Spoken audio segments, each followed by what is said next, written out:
Hello, good morning. I hope कि आप लोग अच्छे होंगे। आज मॉडर्न फिजिक्स की बात करने जा रहे हैं। जो मॉडर्न फिजिक्स में आपका टॉपिक जो लाया गया था वो पहला चैप्टर से लाया गया था, और पहला चैप्टर में टॉपिक बहुत ही महत्वपूर्ण है, प्रकाश विद्युत प्रभाव, फोटो इलेक्ट्रिक इफेक्ट। ये जो फोटो इलेक्ट्रिक इफेक्ट क्या है इसके बारे में बात करेंगे हम लोग। इससे पहले जो आप लोग इस चैनल पर नए हैं तो पहले चैनल को सब्सक्राइब कर दीजिए और ये लाइक और शेयर कर दीजिए, क्योंकि ये हम लोग बहुत ही मेहनत से ये काम करते हैं। इसलिए आप लोग से अनुरोध है कि कम से कम चैनल को सब्सक्राइब कर दीजिए और अपने फ्रेंड के पास ये शेयर कर दीजिए। चलिए, तो हम ज्यादा बात नहीं करते हुए टॉपिक ऊपर आते हैं। जो ये 12वीं क्लास की फिजिक्स मॉडर्न फिजिक्स है, तो हर साल एग्जाम में तो एक्सेप्ट नहीं कर सकते कि आता ही है, लेकिन ऐसा देखा गया है कि बहुत बार ये सवाल पूछा गया कि प्रकाश विद्युत प्रभाव क्या है। क्योंकि इसलिए पूछा जाता है कि ये जो टॉपिक जो है तो इसमें सबसे बहुत ही एक ही लाजवाब साइंटिस्ट के बारे में, एक महत्वपूर्ण साइंटिस्ट के बारे में, एक महान साइंटिस्ट के बारे में बताया गया है। ऐसे तो सारे इसमें जितने भी साइंटिस्ट आएंगे, जितने भी वैज्ञानिक की थ्योरम आएंगे, सभी तो सभी महान ही हैं, लेकिन उनमें से एक बहुत ज्यादा चर्चित व्यक्ति हैं जिनका नाम है अल्बर्ट आइंस्टीन। और इसी प्रकाश विद्युत प्रभाव के कारण उनको 1905 ईस्वी में नोबेल पुरस्कार दिया गया था। इसलिए याद रखिएगा कि इंपॉर्टेंस है। ठीक है, तो हम प्रकाश विद्युत प्रभाव की बात करेंगे। तो फर्स्ट में सबसे पहला जो इस टॉपिक के आने वाले साइंटिस्ट में से थे वो थे आपका हर्ट्ज, जो कि 1887 ईस्वी में हर्ट्ज ने 1887 ईस्वी में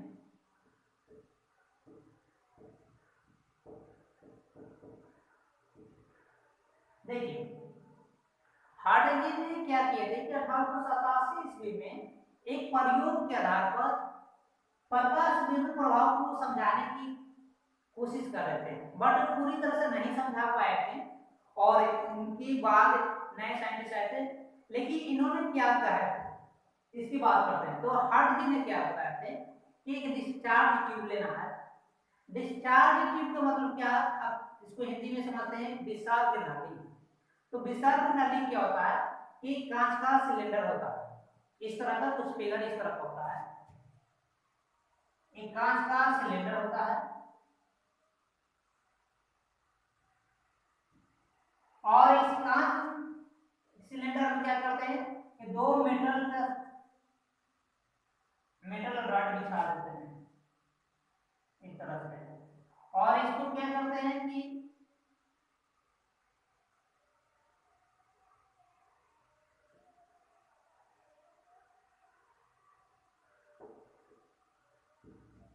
बैटरी के साथ जोड़ देते हैं। तो इसको बोलते हैं डिस्चार्ज ट्यूब, विसर्ग नली का क्या हो गया। तो उन्होंने क्या किया कि हर्ट्ज ने समझाया था 1887 में कि जब हम विसर्ग नली में ये आपका देखिए जो नेगेटिव पोर्शन है, देखिए नेगेटिव भाग को हम लोग कहते हैं कैथोड,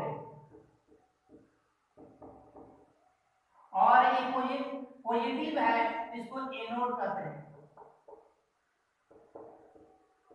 एनोड है और ये तो कैथोड है। तो जो पॉजिटिव और नेगेटिव में तो जो पार्ट कैथोड होता है उसके ऊपर हम क्या करते हैं कि लाइट का इफेक्ट डलवाते हैं, इस तरह से लाइट की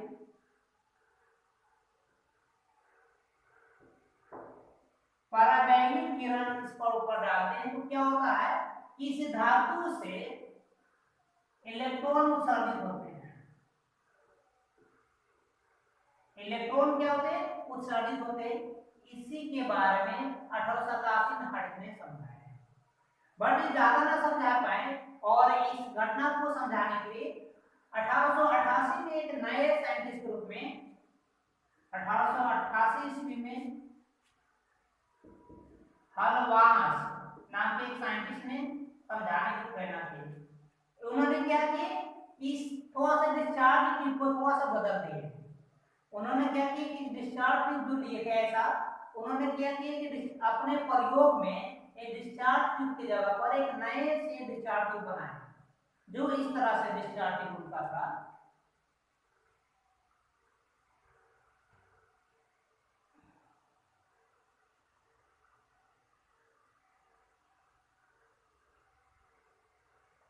यहाँ पर सेल लगा हुआ है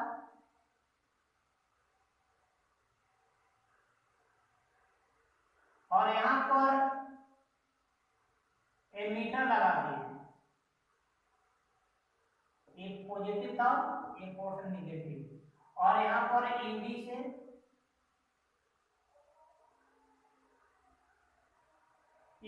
क्या किए कि प्रकाश जो भेज रहे थे, प्रकाश डाल रहे थे। देखिए इन्होंने सिर्फ क्या किए, यहाँ पर एक एमीटर लगा दिए हुए थे। एमीटर इसलिए लगा दिए कि जब हम इनसे परावैंगिक प्रकाश से परावैंगिक किरण से जब इस धातु के ऊपर में प्रकाश डालते थे तो यहाँ से क्या होता है, इलेक्ट्रॉन निकालते थे और इस इलेक्ट्रॉन के कारण इसमें धारा का प्रवाह होने लगता है। हलवास 1888 में क्या समझाया कि जब इस तरह के प्रयोग में जब इस धातु के ऊपर में प्रकाश का डालना स्टार्ट किए, आपतित कराना स्टार्ट किए, तो क्या हुआ कि इनसे इस धातु से इलेक्ट्रॉन उत्सर्जित होने लगा। इलेक्ट्रॉन उत्सर्जित होने के कारण इस परिपथ में क्या हुआ कि धारा उत्पन्न होने लगा और एमीटर जो है विक्षेपित होने लगा। क्या हुआ कि जब हलवास ने 1888 में क्या किए थे, थोड़ा सा इस डिस्चार्ज को बदल किस तरह से ला दिए और उन्होंने क्या किए कि जब अल्ट्रावायलेट रे से मतलब परावैंगिक किरण से इस धातु के ऊपर में आपतित कराए तो क्या हुआ कि इलेक्ट्रॉन उत्सर्जित होने लगे। यहाँ पर देखिए इलेक्ट्रॉन उत्सर्जित हो रहे हैं और इसे परिपथ में क्या किए कि अमीटर लगा दिए। अमीटर लगाने से क्या हुआ, ये बता रहा है कि परिपथ में अमीटर जो है अमीटर विक्षेपित हो रहा है। विक्षेपित होने के कारण समझ में आ रहा है कि इस परिपथ में क्या होने लगा, धारा का प्रवाह होने लगा है। क्योंकि जब हम इस पर अल्ट्रावायलेट डाल रहे थे तो धारा का प्रवाह हो रहा था। जब हम इस धारा को मतलब रोकना चाह रहे हैं, रोकने के लिए क्या हुआ कि अगर हम इस लाइट को हटा दें, अगर इस पर अल्ट्रावायलेट का लाइट हटा दें तो विक्षेपण भी रुक जाते थे, विक्षेपित नहीं होता था। अमीटर में किसी तरह का कोई विक्षेपण नहीं होता था। पर जब यहाँ पर कोई किरण इस मेटल के ऊपर में इस मेटल के सरफेस पर नहीं डालते थे, तब अगर मेटल के सरफेस पर प्रकाश डालना स्टार्ट किए, फिर वो घटना स्टार्ट हुआ, अमीटर विक्षेपित होने लगा।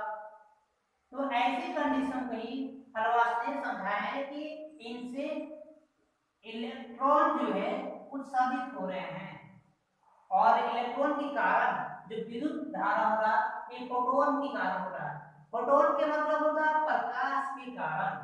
ये घटना कब हो रही है, प्रकाश के कारण हो रही है, इसलिए इसको बोलते हैं हम लोग प्रकाश विद्युत प्रभाव। इन्होंने क्या समझाया थे, समझ में आया? समझ में क्या है कि इन्होंने जो विसर्ग नली को थोड़ा सा मॉडिफाई किए और क्या किए कि उस प्रकार से और यहाँ पर एक अमीटर लगा दिए। जब अल्ट्रावायलेट रे इसका ठोस के ऊपर पास कराए तो उन्होंने देखे कि क्या हुआ कि अमीटर में विक्षेपण उत्पन्न हुआ। अमीटर में विक्षेपण होने का मतलब ये हुआ कि अमीटर में मतलब इस परिपथ में धारा का प्रवाह होने लगा, इस बात की जानकारी हुई। बट जो ये अल्ट्रावायलेट रे को डालना समाप्त कर दिए तो विक्षेपण की क्रिया भी रुक गई। मतलब हुआ कि इस परिपथ में जो धारा प्रवाह हो रही थी अब धारा प्रवाह नहीं होगी। इस इस घटना को हलवास ने समझा दिया। फिर इसके बाद एक नए साइंटिस्ट ग्रुप में, अब इसी घटना को समझाने के लिए एक नए साइंटिस्ट ग्रुप में आपके यहाँ आए थे, जिनका नाम था जे टॉमसन। इन्होंने 1898 में क्या किए, इस घटना के बारे में जे टॉमसन ने क्या किए, इस घटना के बारे में समझाएं कि अगर कोई विसर्ग नली से 1898 में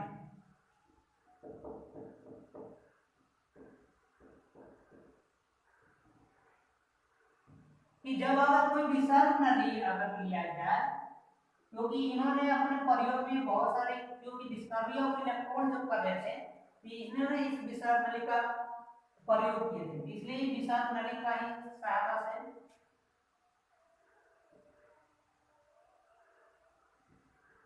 इस तरह से।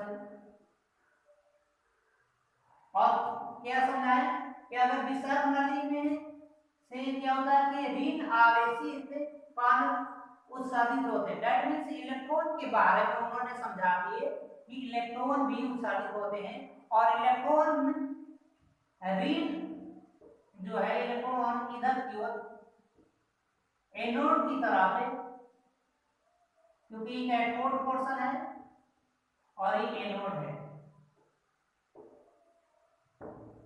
तो इलेक्ट्रॉन जो है एनोड कैथोड से निकलकर एनोड की तरफ चला जाती है।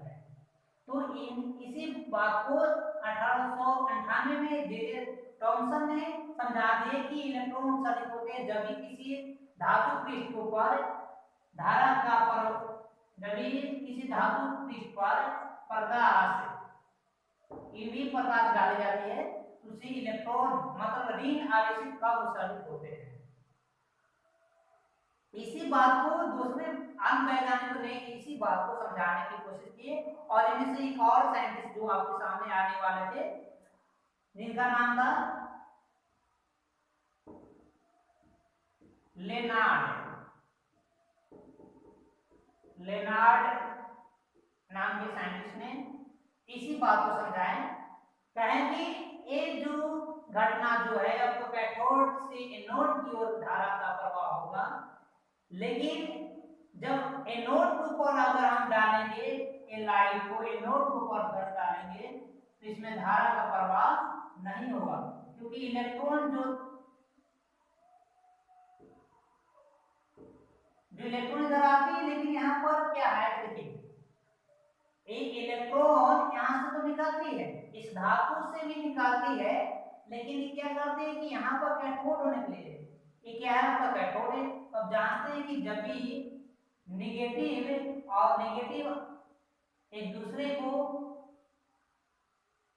नेगेटिव और नेगेटिव आपस में जब आमने सामने आते हैं तो रिपेल कर देते हैं, मतलब कि प्रतिकर्षण की क्रिया अपनाती है और इस कारण से प्रतिकर्षण की घटना के कारण ये जो है ये कंप्लीट परिपथ नहीं बनाते, जिस कारण से इस परिपथ में लगे आमीटर को सूचना आमीटर को सूचित नहीं कर पाते, विक्षेपित नहीं करते।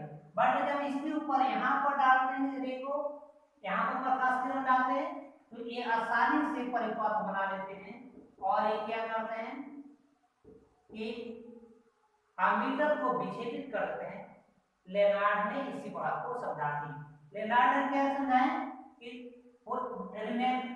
ऋणात्मक और ऋणात्मक के आपस जब आएंगे तो प्रतिकर्षण करेंगे और ऋणात्मक और धनात्मक जब मिलेंगे तो आकर्षण करेंगे और इस आकर्षण के कारण कैथोड से निकलने वाले इलेक्ट्रॉन एनोड की तरफ चला जाते हैं और जब एनोड से निकलने वाले इलेक्ट्रॉन कैथोड की तरफ नहीं जाते हैं, क्योंकि यहाँ पर एक कैथोड ऋणात्मक ऑलरेडी है पहले से और एक और ऋणात्मक आएंगे तो प्रतिकर्षण क्रिया के कारण एक सर्कल को कंप्लीट नहीं कर पाएंगे, जिसके कारण इसमें आमीटर में विद्युत धारा का प्रवाह नहीं होगा।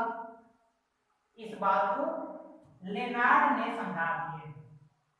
मैंने क्या हुआ फोटो इलेक्ट्रॉन में हम लोग देखें क्या कि अगर किसी धातु के पृष्ठ के ऊपर देखिए मैंने सारे साइंटिस्टों का कंक्लूजन क्या आया, तो सारे साइंटिस्टों का कंक्लूजन एक बात आया कि अगर हम किसी धातु के पृष्ठ पर, देखिए क्यूरी क्या कहता है, प्रकाश विद्युत प्रभाव क्या कहता है कि किसी धातु पृष्ठ, किसी धातु पृष्ठ पर परावैंगनिक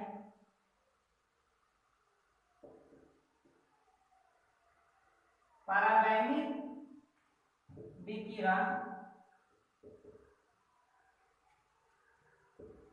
की आपतित होती है तो धातु की सतह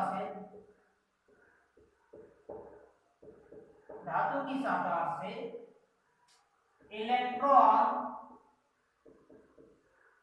उत्सर्जित होती है।